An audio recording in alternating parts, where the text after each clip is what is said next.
सभी साथियों को नमस्ते।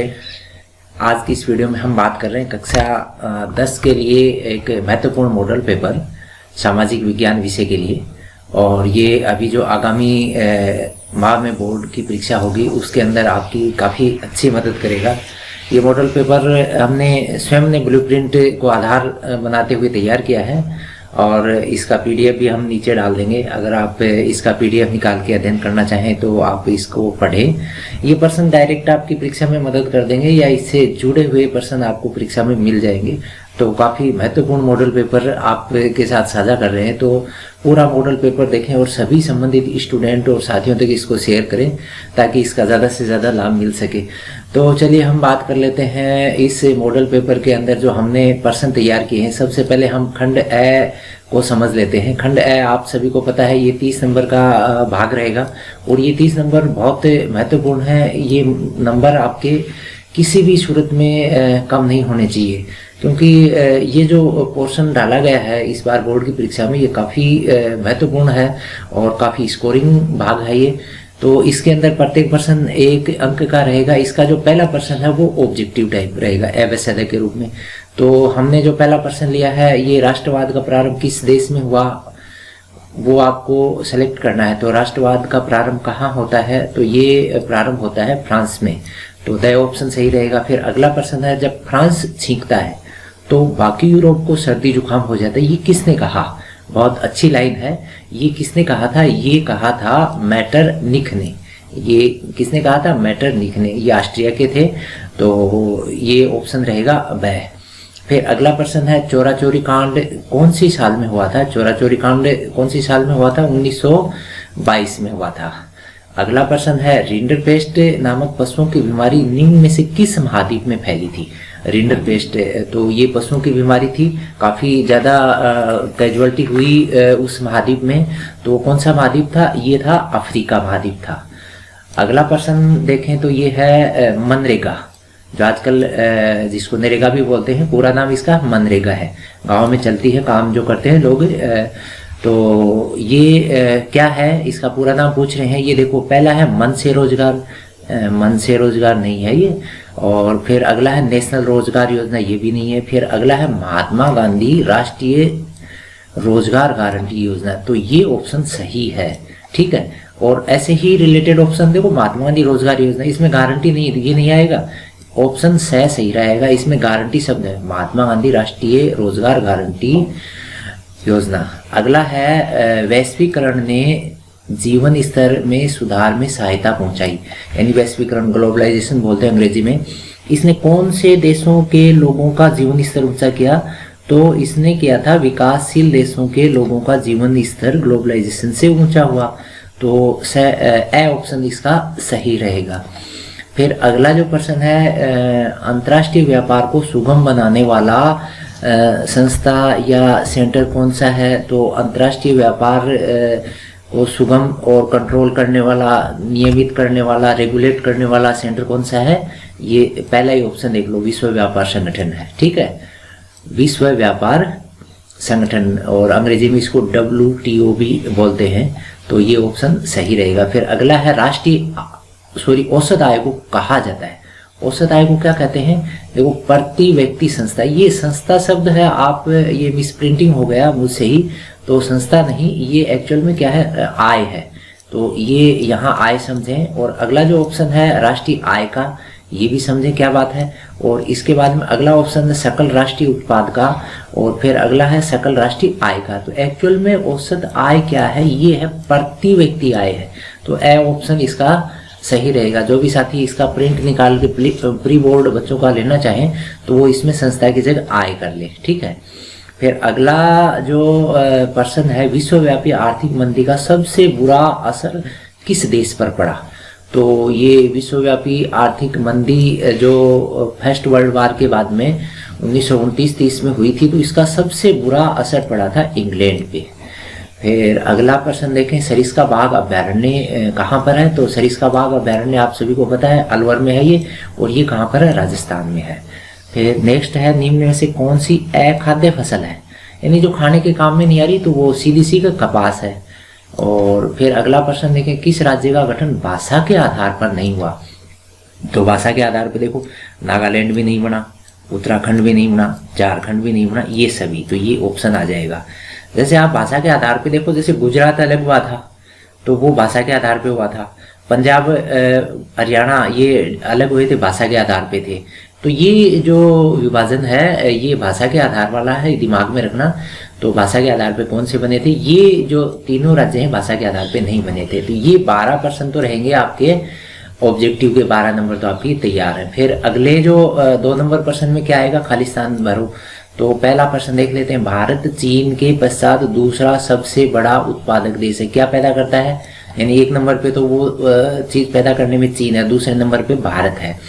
तो अब ऐसा है, इसमें आप फसल लिखना है, आप जनसंख्या मत कर देना, जनसंख्या में भी दूसरा नंबर है, और आप यहाँ पर क्या लिखेंगे, फसल। तो इसमें कौन सी फसल में भारत सेकंड नंबर पे, चावल में, चावल उत्पादन में भारत का कौन सा नंबर है, दूसरा नंबर है। तो ये चावल आ गया। फिर अगला जो प्रश्न देखें, भारत का पड़ोसी द्वीपीय देश है, ठीक है, द्वीपीय देश है, ध्यान देखना, पड़ोसी तो पाकिस्तान भी है, नेपाल भी है, भूटान भी है, चीन भी है, बांग्लादेश भी है, म्यांमार भी है, लेकिन द्वीपीय पूछ रहा है, द्वीपीय पड़ोसी कौन सा है, श्रीलंका है। तो यहाँ खालिस्तान में क्या भरोगे, श्रीलंका। फिर नेक्स्ट देखते हैं, इच्छाओं और आकांक्षाओं की पूर्ति को ही के लक्ष्य मानते हैं। तो इच्छा और आकांक्षाओं की पूर्ति क्या है, विकास के लक्ष्य हैं, तो इसमें क्या भरोगे आप, विकास। फिर नेक्स्ट देखते हैं, तर्तीय क्षेत्र, तर्तीय क्षेत्र को क्या कहते हैं, ये अर्थव्यवस्था के क्षेत्र जो है ना, प्राथमिक द्वितीय तर्तीय, उसके अंदर है ये अर्थव्यवस्था का। तर्तीय क्षेत्र क्या कहलाता है, ये सेवा क्षेत्र भी, तो इसमें खाली स्थान में क्या भरोगे, सेवा क्षेत्र। फिर ये पूछा कौन सी संस्था संकटग्रस्त जातियों की सूची तैयार करती है, तो इसमें कौन सी संस्था है, ये है IUCN। ये संस्था जो है क्या करती है, संकटग्रस्त जातियों की सूची तैयार करती है, जो रेड डाटा बुक वगैरह को मेंटेन करती है। तो वो संस्था कौन सी, IUCN है। फिर अगला है, भारत में प्रोजेक्ट टाइगर की शुरुआत कब होती है, तो ये प्रोजेक्ट टाइगर की शुरुआत होती है 1973 में, 1973 के अंदर। तो ये हो गए आपके 6% खाली स्थानों के, तो ये 6 नंबर आपके बहुत आसान है। तो ये जो खंड है आपकी बहुत अच्छी मदद करेगा। इस खंड का एक भी प्रश्न किसी भी स्टूडेंट का गलत होता है तो वो काफी पीछे चला जाता है, तो ये ध्यान रहे, ये प्रश्न आप सावधानी से करें। अगला प्रश्न देख लेते हैं, 3 नंबर, अति लघुत्रात्मक है ये प्रत्येक, इसके लिए क्या करोगे आप, एक पंक्ति में या एक शब्द में इनके उत्तर करो आप, और ये सारे 1-1 नंबर के हैं। तो पहले 12 प्रश्न, फिर ये 12, फिर बीच के 6, तो ये 30 प्रश्न आपके 30 नंबर के रहेंगे। देख लेते हैं पहला प्रश्न, रेशम मार्ग क्या था, तो आपको पता है रेशम मार्ग चीन और यूरोप के बीच में जो सामान का जो आवाजाही होती थी वो रेशम मार्ग था। कौन सा सामान किधर जाता था ये भी आप इसके अंदर मेंशन कर दे। फिर अगला है, ऐसे 2 संस्थाओं के नाम बताओ जो ब्रेटन वुड्स समझौते के तहत बनाई गई थी। तो ब्रेटन वुड्स जो समझौता हुआ था उसके तहत जो संस्थाएं बनी थी, इसमें एक तो थी IMF, तो अंतर्राष्ट्रीय मुद्रा फंड कोष बोले, और एक आपके विश्व बैंक, वर्ल्ड बैंक।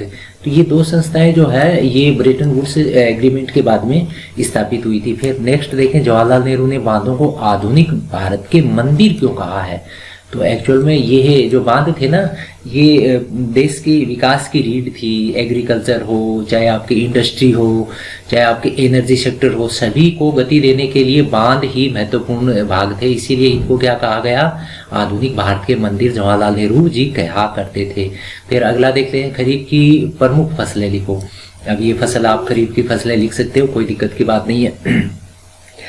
रबी खरीफ ये आप दिमाग में रखना। तो अगला प्रश्न है, लोकतंत्र में सत्ता की साझेदारी क्यों आवश्यक है। तो मैं इसको ज़्यादा ब्रीफ नहीं कर रहा हूँ, क्योंकि आप किताब में इसके टिक लगा लेना, फिर आंसर आप याद कर लेना, क्योंकि अपन सारे आंसर पूरा ब्रीफ में बताएंगे तो क्या है कि काफ़ी लंबा वीडियो हो जाएगा। अगला प्रश्न देख लेते हैं, लोकतंत्र में सत्ता की साझेदारी क्यों जरूरी है। एक लाइन में लिख लेना है, क्योंकि सत्ता की साझेदारी नहीं होगी तो क्या होगा, तानाशाही स्थापित हो जाएगी। साझेदारी से क्या होगा कि सभी के आइडिया लेके और विकास की योजनाएं तैयार की जाएंगी। फिर अगला, एफ्रो अमेरिकन क्या थे, जो अफ्रीका से अमेरिका में बसा दिए गए थे। ठीक है। जो औपनिवेशिक शासन काल था उस दौरान अफ्रीका से और जो अमेरिका के अंदर बसाए गए थे लोग, वो क्या कहलाए, एफ्रो अमेरिकन कहलाए। फिर साक्षरता दर क्या है, साक्षरता दर 7 साल से ऊपर के जो लोग हैं उनकी यानी उनकी साक्षर जो जनसंख्या है वो साक्षरता दर है। फिर अगला है भारतीय अर्थव्यवस्था में प्राथमिक क्षेत्र। प्राथमिक क्षेत्र जो प्राथमिक सेक्टर है, जैसे आपके एग्रीकल्चर है, पशुपालन है, डेयरी, ये सारा जो सेक्टर है ये सारा क्या है, प्राथमिक क्षेत्र। इसका अर्थव्यवस्था को गति देने के अंदर सबसे महत्वपूर्ण योगदान रहता है, क्योंकि इसी सेक्टर के ऊपर depend sector, secondary tertiary sector सारे क्या है, इसी प्राइमरी सेक्टर के ऊपर डिपेंड है। फिर अगला जीडीपी क्या है, जीडीपी को आप परिभाषित करना शॉर्ट के अंदर सकल घरेलू उत्पाद बोलते हैं। फिर बहुराष्ट्रीय कंपनियां जो कई देशों के अंदर होती हैं, तो यानी जो कंपनी एक देश में दूसरे तीसरे जो तो बहुत सारे देशों के जिनका निवेश किया हुआ है, यानी उनका विदेशी निवेश जो है ना बहुत सारी जगह, वो बहुराष्ट्रीय कंपनियां। फिर अगला है 18वीं सदी में मक्का के आयात पर जो पाबंदी लगाई थी वो क्या नाम से जानते थे, एक्चुअल में वो क्या एक नियम था, उस नियम को क्या बोलते थे, कॉर्न लॉ, कॉर्न लॉ के नाम से बोलते थे। और फिर अगला है टांके क्या है, ये राजस्थान में जल संग्रहण की जो परंपरागत युक्तियां हैं उनके अंदर टांके शामिल हैं। तो ये प्रश्न हो गए आपके खंड ए के। तो बहुत आसान प्रश्न है, बहुत शानदार प्रश्न है, इसी सीधे प्रश्न आपको परीक्षा में मिल जाएंगे, इनसे रिलेटेड मिल जाएंगे, तो सभी प्रश्नों को आप समझे बहुत अच्छी मदद करेंगे। फिर हम खंड ब देख लेते हैं, ये 2-2 नंबर के रहेंगे सारे। ध्यान देना, खंड ब के प्रश्न जो है ये यहाँ से लेके और 4 नंबर से लेके 16 नंबर तक के प्रश्न 2-2 नंबर के रहेंगे, और ये आपको 50 शब्दों के अंदर इनके आंसर करने, करीबन 4-5 लाइनों के अंदर आप बोर्ड की कॉपी है उसके अंदर इनका आंसर कीजिए। पहला प्रश्न देख लेते हैं, नेपोलियन संहिता क्या थी। तो नेपोलियन संहिता आपको पता ही है कि नेपोलियन ने जो भी अपने विजित प्रदेश थे उनके अंदर रूल रेगुलेशन के लिए एक आपको एज ए संविधान के रूप में कोई तैयार किया था कानून, वो नेपोलियन संहिता 1804 में इन्होंने ही बनाया था। तो उसके अंदर जो पुरानी जो रूढ़िवादी परंपराएं थी उनको इन्होंने ख़त्म किया था, बहुत से विशेषाधिकार थे वो ख़त्म किए थे, वो सारी बातें इसके अंदर हैं। फिर अगला प्रश्न देख लेते हैं, सविनय अवज्ञा आंदोलन में महिलाओं का योगदान। तो आप सभी को पता है सविनय अवज्ञा आंदोलन कब होता है, 1930 में होता है, और इसमें महिलाओं के योगदान को आप लिखना, शहरी क्षेत्रों में, ग्रामीण क्षेत्रों में, एग्रीकल्चर के अंदर अलग अलग सेक्टरों में महिलाओं ने इस आंदोलन के अंदर भूमिका निभाई, और वो आप इसके अंदर लिखें। फिर अगला, खाद्य पदार्थों ने दूर देशों के बीच सांस्कृतिक आदान प्रदान को बढ़ावा दिया। इस कथन को 2 उदाहरण देकर समझिए। तो खाद्य पदार्थों ने आपने देखा होगा, जैसे कोई दूसरे देश का खाद्य पदार्थ है अपने देश में आ गया, अपने देश का दूसरे देश में, जैसे पास्ता है, नूडल्स है, चाउमीन, बर्गर, तो ये जो खाद्य पदार्थ है दूसरे देशों से जैसे अपने देश में आ गए, अपने देश से दूसरे देशों में भी बहुत सारे खाद्य पदार्थ चले गए। इससे क्या हो गया, कल्चरल कनेक्शन लोगों का स्थापित हुआ। ये सारी चीजें इसमें लिखना। फिर अगला प्रश्न है, नवीकरण और अनवीकरण योग्य संसाधनों में अंतर का प्रश्न जब भी करते हैं तो आप डिवाइडेशन करना, ऐसे लाइन खींच के और इस तरह से करना, यहाँ पर विवरण डालना, यहाँ भी उसके ऑपोजिट विवरण, यहाँ एग्जाम्पल देना, यहाँ इसका ऑपोजिट एग्जाम्पल देना। तो आप सभी को पता है नवीकरण योग्य जो है जिनको पुनः उपयोग में लिया जा सकता है, जैसे आप कॉमन याद रखो, आपके जल, जंगल, जमीन, ये 3 याद रखो। इसी से रिलेटेड और बहुत सारे, वो सारे नवीकरण। और अनवीकरण जो वापस काम में नहीं आ सकते हैं वो अनवीकरण, वो सारी चीजें इसमें लिखना। फिर अगला है, मरुस्थलीय मृदा की 2 विशेषताएं। तो अपने यहाँ की मरुस्थलीय मृदा ही है राजस्थान की, तो इसकी विशेषताएं, कलर है इसका, इसके अंदर नमी सोखने की कम पावर होती है, तो ये सारी चीज़ें इसके अंदर, वनस्पति कम रहती है, तो ये सारी चीज़ें इसके अंदर आप मेंशन करना। फिर अगला है, पृथ्वी सम्मेलन की मुख्य बातें। तो पृथ्वी सम्मेलन आपको पता है ब्राजील के अंदर 1992 में, ब्राजील की राजधानी रियो डी जेनेरियो में 1992 में जो सम्मेलन हुआ था, इसको रियो सम्मेलन भी बोलते हैं। तो ये सारी बातें जो है इस सम्मेलन से रिलेटेड है। यहाँ पर यानी जो पर्यावरण से संबंधित बहुत सारी बातों पे चर्चा हुई थी, तो वो सारी इसके अंदर लिखना। फिर अगला, वन और वन्य जीवों का संरक्षण क्यों जरूरी है। ये सारी बातें आपको पता ही है, वन क्यों जरूरी है, वन्य जीव क्यों जरूरी है, इनका संरक्षण अगर नहीं होगा तो क्या समस्याएं खड़ी होंगी। तो ये अपने विवेक से इनका आंसर करना। फिर गेहूं की खेती के लिए आवश्यक भौगोलिक परिस्थितियां लिखने हैं।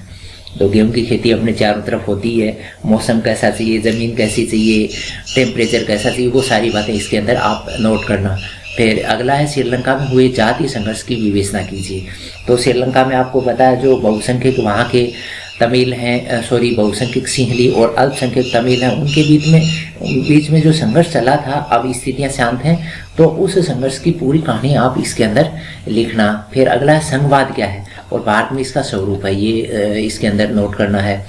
फिर अगला है सामाजिक भेदभाव की उत्पत्ति के कारण, क्यों होता है सामाजिक भेदभाव, इसके पीछे क्या कारण है, ठीक है, जातिवाद है, सांप्रदायिकता है, धार्मिकता है या परंपरागत रूढ़िवादी परंपराएं हैं, वो सारी बातें इसके लिए जिम्मेवार हैं, वो इसके अंदर नोट करना। लैंगिक विभाजन का अर्थ स्पष्ट कीजिए, यानी कुछ काम महिलाएं करेंगे, कुछ पुरुष ही करेंगे, ये विभाजन जो है ना क्यों तैयार हुआ, इस विभाजन का रियल जो मोटो क्या है वो इसके अंदर आप डालें। फिर सांप्रदायिकता से क्या समझते हैं और इसे लोकतंत्र के लिए खतरा क्यों मानते हैं। तो आजकल सांप्रदायिकता के ऊपर बहुत ज़्यादा, जैसे ये धर्म विशेष की राजनीति जो चल रही है ना, एक धर्म को कोई पार्टी ज़्यादा तवज्जो दे रही है, एक धर्म के प्रति एक नफरत फैलाई जा रही है, तो वो सारी जो चीज़ें एक सांप्रदायिकता की श्रेणी में आती है। और वो होना लोकतंत्र के लिए अच्छा है या बुरा है, एक्चुअली माना जाता है कि लोकतंत्र के लिए बुरा है, तो वो बातें इसके अंदर आप डालना। तो ये जो खंड ब है इसके अंदर 2-2 नंबर के 13 प्रश्न है, 26 नंबर आपके ये बड़े आसान नंबर रहेंगे, आपके अच्छे तरीके से इनको हैंडल करोगे तो ये 26 नंबर आपके काफ़ी अच्छी मदद करेंगे। इसके बाद में खंड स पे आ जाते हैं अपन। ये खंड स भी बहुत शानदार खंड है, तो इसके अंदर हम देख लेते हैं। ये थोड़े से बड़े प्रश्न रहेंगे, ये प्रश्न जो है 100 शब्दों में आपको करना है और ये 3-3 नंबर के रहेंगे, ठीक है। तो ये आपके प्रश्न नंबर 17 से लेके और 20 तक ये 4 प्रश्न रहेंगे। तो इन 4 प्रश्नों के उत्तर आप 100 शब्दों में करें, तो 100 शब्दों में थोड़ा सा विस्तार कर दें, एक जो पेज है वो पूरा कवर कर ले आप। तो पहला प्रश्न देख लेते हैं, वियना सम्मेलन। वियना सम्मेलन आपको पता है कब होता है, 1815 में होता है। तो ये सम्मेलन होने का मकसद आपको पता है, यानी नेपोलियन को सभी पड़ोसियों ने हराया था और उसके बाद में नेपोलियन का जो राज्य था उसको वापस वहाँ के बूर्बो शासकों को दे दिया और उसके बाद में वापस वहाँ पर जो नेपोलियन संहिता के द्वारा जो रूल रेगुलेशन बनाए थे उनको उन्होंने हटाया है, यानी पुरानी जो रूढ़िवादी परंपराएं हैं उनको वापस स्थापित किया। ये सारी बातें सम्मेलन के अंदर तय हुई। तो ये सम्मेलन के अंदर आप लिखें, थोड़ा विस्तार से कर दें। और फिर जाल वेराइन संघ की विशेषताएं अथवा में है ये, तो चाहो तो ऊपर वाला कर लो, नीचे वाला कर लो, अथवा में रहेगा तो ये अच्छी आपको विकल्प दे देगा, तो जो भी आपको अच्छा लगे। जाल वेराइन संघ यानी व्यापार के लिए जो स्थापित हुआ था ना, जो छोटे छोटे राज्य थे, कैंटेन बोले, उनके अंदर व्यापार जो होता था उस पर बहुत सी तरह के टैक्स लगते थे, उन टैक्सों को हटाया। बहुत सी तरह की मुद्राएं संचालित हो रही थी, उन मुद्राओं को कम करके उनकी संख्या कम करी। वो सारी बातें इसके अंदर आ जाती हैं। इसके बाद में अगला, जल संरक्षण और प्रबंधन क्यों जरूरी है, कारण स्पष्ट कीजिए। तो ये आप अपने विवेक से इसका उत्तर ढूंढ के और तैयार करें और आप इसको बखूबी, यानी इतना शानदार प्रश्न है ये, इसके उत्तर सभी स्टूडेंट्स के अलग अलग रहेंगे लेकिन एक सटीक उत्तर रहेंगे और आपकी ये सटीकता जो है ना ये नंबर दिलाएगी शानदार। अथवा में जो प्रश्न है, तीव्र शहरीकरण ने जल दुर्लभता को बढ़ाया है। शहर ज़्यादा हो गए, बहुत ज़्यादा, यानी शहरों के अंदर जनसंख्या बढ़ती जा रही, इससे जल संकट गहराता जा रहा है। पानी का जिस प्रकार से वो दोहन कर रहे हैं, दुरुपयोग कर रहे हैं, तो वो जो समस्या है उस समस्या की व्याख्या आपको करनी है। फिर अगला प्रश्न, भारतीय राजनीति में जाति की भूमिका। तो जाति की भूमिका आपको पता ही है, जाति के हिसाब से टिकट दी जाती है, जाति के हिसाब से राजनीति तय होती है, जाति के हिसाब से कोई आदमी अपना वर्चस्व स्थापित करता है, जातियाँ अपनी नीतियाँ तैयार कर लेती हैं, जातियाँ दबाव बना देती हैं। तो ये सारी बातें आप लिखना विस्तार से। फिर अगला है, भारत में महिलाओं की राजनीति में भागीदारी के लिए क्या प्रयास हुए हैं। जैसे पंचायती राज में महिलाओं को सीटें तैयार की गई है, दी गई हैं, और आपके लोकसभा और आपके विधानसभाओं के अंदर महिलाओं को फिक्स सीटें देने के लिए कानून जो है वो अभी बना नहीं है, लेकिन प्रपोजल उसका तैयार रखा हुआ है। तो ये सारी जो चीज़ें हैं ये इसके अंदर आप लिख सकते हैं। महिलाएं धीरे धीरे राजनीति के अंदर काफ़ी उन्नति कर रही हैं। बहुत सारी महिलाएं उच्च पदों के ऊपर, प्रधानमंत्री, आपके राष्ट्रपति, मुख्यमंत्री, इन पदों के ऊपर काबिज हैं या पहले हुई, वो सारी बातें इसके अंदर लिखें। फिर अगला है ग्रामीण क्षेत्रों में सहकारी समितियों की गतिविधियों को बढ़ाने के लिए 3 सुझाव, अपने विचार डालने हैं। फिर अथवा में जो प्रश्न रहेगा वो है स्वयं सहायता समूह। तो ये जो गाँवों के अंदर महिलाएं चलाती हैं स्वयं सहायता समूह, जिसके अंदर वो आपस में इकट्ठा होकर कुछ कंट्रीब्यूशन करके और वो बैंक में डिपॉजिट करवाते हैं। बैंक उनको एक बड़ा आर्थिक पैकेज दे देता है, जिससे वो अपना रोजगार स्थापित करते हैं। ये रोटेशन जो है उनकी अच्छी मदद करता है, तो इससे आर्थिक सशक्तिकरण हो पाता है। ये आप विस्तार से लिखें। तो ये खंड हो गया आपके अंतिम खंड रहेगा आपके खंड द। तो ये खंड थोड़ा सा विस्तार से आंसर मांगेगा, तो इसको आप बड़ी तसल्ली बख्श करें। इस खंड के अंदर आप 250 शब्दों में करीबन आपकी बोर्ड की जो कॉपी है उसका एक पन्ना यानी दोनों पेज भर लें, दूसरी साइड यानी दूसरा जो पन्ना है उसका भी आधा, करीबन आप 2.5 पेज इसको कर लें तो अच्छा रहेगा। ये 4 अंक का रहेगा, ठीक है ना। प्रत्येक प्रश्न कितने अंक का रहेगा? 4 अंक का रहेगा। निबंधात्मक प्रश्न के रूप में जानते हैं इनको। तो पहला प्रश्न देख लेते हैं, प्रश्न नंबर 21, रौलट एक्ट विस्तार से लिखो। रौलट एक्ट आपको पता है 1919 में आया था, और उसके बाद में जलियांवाला बाग हुआ। ये सारी बातें आप इसके अंदर काले कानून के नाम से भी जाना गया। ये बातें सारी जो भी विरोध प्रदर्शन हुआ भारत के अंदर, वो सारी बातें इसके अंदर लिखें। फिर अगला है भारत में राष्ट्रवाद। भारत में राष्ट्रवाद के विकास में विभिन्न जो सहायक तत्व रहे हैं उनको आप विस्तार से समझाएं। तो राष्ट्रवाद के अंदर जो तत्व सहायक रहे हैं आप सभी को पता है, जैसे मान लीजिए चित्रों के माध्यम से, चिन्हों के माध्यम से, प्रतीकों के माध्यम से, लोक कथाओं के माध्यम से, लोकगीतों के माध्यम से, इतिहास की पुनर्व्याख्या, ये जो सारे बिंदु हैं ये इन्होंने राष्ट्रवाद को विकसित किया है। तो ये जो तत्व है इनको एक एक पॉइंट वाइज करना। आप ये बड़े बड़े जो प्रश्न आप करते हो तो इनको पॉइंट वाइज करोगे तो आंसर आपका सटीक रहेगा, आपके पूरे नंबर आएंगे। फिर अगला जो प्रश्न देख लेते हैं। देखो ये प्रश्न आ जाते हैं ना ऐसे सूची में मिलान करने के, तो बड़े आसान रहेंगे नंबर आपको हासिल करने। तो इसमें देख लेते हैं, ये है आपके, तो ये तो अथवा में बता दिया था मैंने, रौलट एक्ट और आपके राष्ट्रवाद वाला अथवा में रहेंगे। अच्छा, फिर अगला है सूची फर्स्ट सेकंड का मिलान कर लें। तो इसमें जैसे पहला है दबाव समूह को किससे मिलाएंगे? एक्चुअल में दबाव समूह ये जैसे खाद्य विक्रेताओं के संग ये दबाव बनाते हैं सरकार के ऊपर कि ऐसा करो, ये नीतियां लागू करो। फिर अगला अगर देखें लंबी अवधि का आंदोलन, तो लंबी अवधि के आंदोलन में किसको मान ले? महिला आंदोलन। तो महिलाओं के जो इश्यू हैं, जैसे अब कोई इश्यू सोल्व हो गया तो कोई नया इश्यू तैयार हो जाएगा, तो ये आगे लंबे समय तक चलने वाले आंदोलन है। और फिर एक मुद्दे पर आधारित आंदोलन, तो एक ही मुद्दे के ऊपर, जैसे आपके नर्मदा बचाओ आंदोलन, वो एक मुद्दे पे था, वो मुद्दा खत्म हो गया, आंदोलन खत्म हो गया, ठीक है। तो ये एक मुद्दे का आंदोलन है। इसके बाद में राजनीतिक दल, तो ये देखो असम गण परिषद जो है ना, ये असम के अंदर एक राजनीतिक पार्टी है, तो ये आपके मिलान वाले हो जाएंगे। एक प्रश्न आपको मिलेगा परीक्षा के अंदर, ये तय करना है मिलान वाले प्रश्न जो है ना वही अटेम्प्ट करना। अथवा में रहेगा वैसे ही, अगर आपको नहीं आता है तो आप रिस्क मत लेना, अथवा वाला कर लेना। फिर अगला प्रश्न है दुनिया भर में लोकतंत्र का विकास जन संघर्ष और आंदोलन से ही हुआ है, और इसको उदाहरण से समझाना है, ठीक है ना।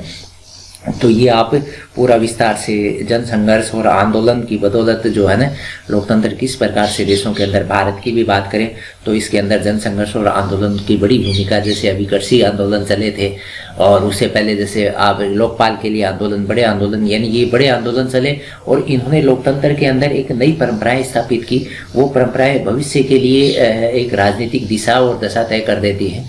तो वो सारी बातें इसके अंदर आप लिखना। फिर अगला है मानचित्र का प्रश्न रहेगा, लास्ट वाला। ये लास्ट प्रश्न है, अपन लास्ट प्रश्न पे आ गए हैं। तो मैंने इसको बड़ा फास्टली किया है, और आप इसका PDF डाउनलोड कर लेना, ताकि अगर कोई साथी इसका प्री बोर्ड परीक्षा के रूप में उपयोग करना चाहे तो PDF डाउनलोड करके, क्योंकि ये आगे पीछे करके ही एक पन्ने पे प्रिंट हो जाएगा, और जो स्टूडेंट इसको इसका PDF लेके और किताब में टिक लगाना चाहे तो वो भी देख लें। तो ये मानचित्र का प्रश्न लास्ट है। तो इसमें देखो रावत बाटा, ये आपको पता ही है, रावत बाटा ये राजस्थान में कोटा के पास में है, भाखड़ा नांगल बांध है, और ये आपके पंजाब में है, और पारादीप है ये उड़ीसा के अंदर बंदरगाह है, और ये हजारीबाग है, ये झारखंड में है। तो ये आप मानचित्र के अंदर भरना। मानचित्र में जब भी आप कोई चीज़ भरते हो ना, देखना मानचित्र में अगर मान लीजिए कोई चीज़ आप मेंशन करते हो, तो जैसे मान लीजिए आप पारादीप भर रहे हो, तो यहाँ पर आप पॉइंट बना दें। पॉइंट बना के और फिर आप तीर का निशान लगा दें। ये साहब तीर का निशान लगा दिया मैंने, और तीर का निशान लगा के यहाँ मैंने लिख दिया ये है आपके पारादीप। ठीक है, तो ऐसे आप करना। ऐसे नहीं कि आप अपन पूरा यहाँ से यहाँ तक लिख देते हैं कि साहब ये हो गया, ये राउत भट्टा हो गया, ऐसे मत करना। तो अगर किसी को नहीं आता है ना तो वो कर सकता है। बाकी जो सटीक लोकेशन पता रखता है तो वो इसको आप पॉइंट के रूप में मेंशन करके फिर ही करना। अथवा में रहेगा ये। दूसरा देखते हैं हम, मारमा गाँव, ये बंदरगाह है। ये बंदरगाह गुजरात आपके गोवा के नीचे है ये। और उसके बाद में खेतड़ी राजस्थान में पता ही आपको, टिहरी बांध ये आपके उत्तराखंड में है, टिहरी बांध उत्तराखंड में है। ठीक है ना, ये गंगा नदी पे बनाया गया है। बोकारो ये झारखंड में है। तो ये जो लोकेशन है, ये लोकेशन आप मानचित्र के अंदर और भी से रिलेटेड लोकेशन आप ध्यान रखना। जैसे खनिज संसाधनों से जुड़ी हुई लोकेशन है, कुछ एक बांधों से जुड़ी हुई लोकेशन है, कुछ एक बंदरगाहों से जुड़ी हुई लोकेशन है। तो वो लोकेशन आप दिमाग में, कुछ एक एटॉमिक एनर्जी सेंटर हैं उनकी लोकेशन दिमाग में रख के और मानचित्र के ऊपर आप सटीक पकड़ बना लेना। तो ये आपके मानचित्र के 4 नंबर आपके तैयार है। तो कुल मिला के खंड जो द है इसके पर्सन भी आप बड़े आराम से और पॉइंट वाइज करेंगे तो ये भी पर्सन आपके अच्छे रहेंगे। तो ये हमारा वीडियो जो था ये आपकी काफ़ी अच्छी मदद करेगा परीक्षा के लिहाज से। ये पर्सन सीधे भी मिल जाएंगे या इनसे रिलेटेड पर्सन भी मिल जाएंगे।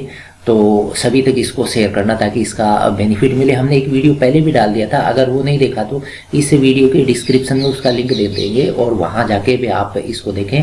चैनल को सब्सक्राइब कर ले में, क्यों आगामी समय में हम कोई दूसरा मॉडल तैयार करके आप तक भेजेंगे तो वो भी आप तक जल्द पहुँच जाए। इसीलिए आप चैनल को सब्सक्राइब कर ले में आप वीडियो के अंदर प्रारंभ से अंत तक जुड़े रहे। धन्यवाद। जय हिंद, जय भारत।